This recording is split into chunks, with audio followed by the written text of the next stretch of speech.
Deuteronomy chapter 8. This entire commandment that I command you today, you must diligently observe, so that you may live and increase, and go in and occupy the land that the Lord promised on oath to your ancestors. Remember the long way the Lord your God has led you these 40 years in the wilderness, in order to humble you, testing you to know what was in your heart, whether or not you would keep His commandments.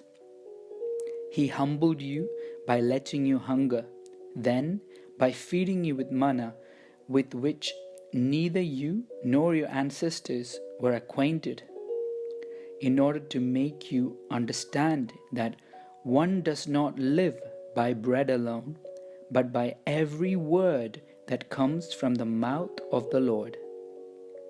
The clothes on your back did not wear out, and your feet did not swell these 40 years.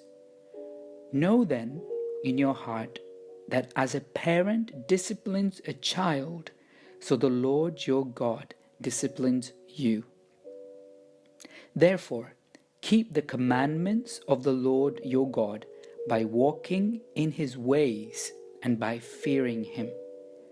For the Lord your God is bringing you into a good land, a land with flowing streams, with springs and underground waters welling up in valleys and hills, a land of wheat and barley, of vines and fig trees and pomegranates, a land of olive trees and honey, a land where you may eat bread without scarcity, where you will lack nothing, a land whose stones are iron and from whose hills you may mine copper. You shall eat your fill and bless the Lord your God for the good land that He has given you. Take care that you do not forget the Lord your God by failing to keep His commandments, His ordinances, and His statutes, which I am commanding you today. When you have eaten your fill and have built fine houses and live in them, and when your herds and flocks have multiplied, and your silver and gold is multiplied, and all that you have is multiplied, then do not exalt yourself, forgetting the Lord your God, who brought you out of the land of Egypt, out of the house of slavery, who led you through the great and terrible wilderness, an arid wasteland with poisonous snakes and scorpions. He made water flow for you from flint rock, and fed you in the wilderness with manna that your ancestor did not know, to humble you and to test you, and in the end to do you good. Do not say to yourself, "My power and the might of my own hand have gotten me this wealth."